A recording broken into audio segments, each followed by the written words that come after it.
একজন সামরিক শাসক হয়ে তিনি একদলীয় স্বৈর শাসনের গোরস্থানের উপর বহুদলীয় গণতন্ত্রের বাগান রচনা করলেন। এখন বলি আপনাদেরকে যে একটা মানুষ,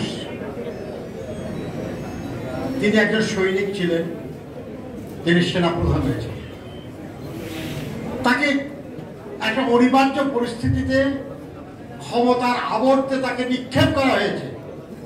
তিনি কখনো ক্ষমতা নিতে চান নাই, তিনি তো কোনোদিন কোনো কু করেন নাই, তিনি তো কখনো সামরিক আইন জারি করেন নাই, তিনি তো কখনো জরুরি অবস্থা জারি করেন নাই, কিন্তু তাকে দায়িত্ব দেওয়া হয়েছে এবং একটা বিরূপ পরিস্থিতির দায়িত্ব দেওয়া হয়েছে যখন আর কেউ এই দায়িত্ব পালনে রাজি না। উনি সে দায়িত্ব পালন করেছেন। উনি দেখেছেন যে গণতন্ত্র তো গুরুত্বপূর্ণ, গণতন্ত্র দিতে হবে।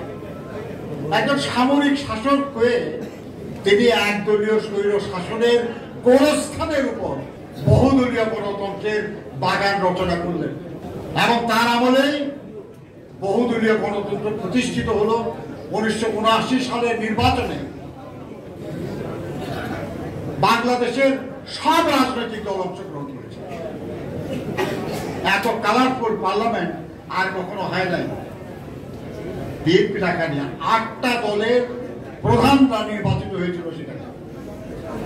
তিনি প্রথম বললেন যে ছিল পাকিস্তান আমলে কমিউনিস্ট পার্টি নিষিদ্ধ ছিল, আর আওয়ামী লীগ আমলে ইসলামিক দল নিষিদ্ধ ছিল।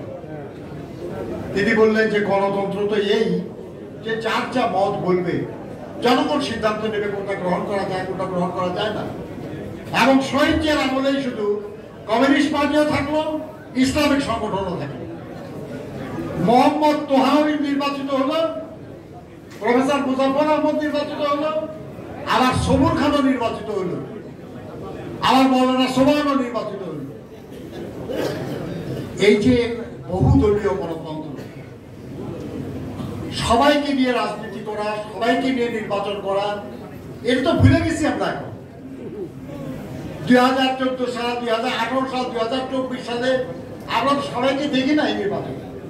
এমনকি নির্বাচনে গেলেও বাদ দিয়ে দেওয়া হয়েছে, জোর করে ক্ষমতা দখল করা হয়েছে। কিন্তু বিএনপির ইতিহাস এটা না।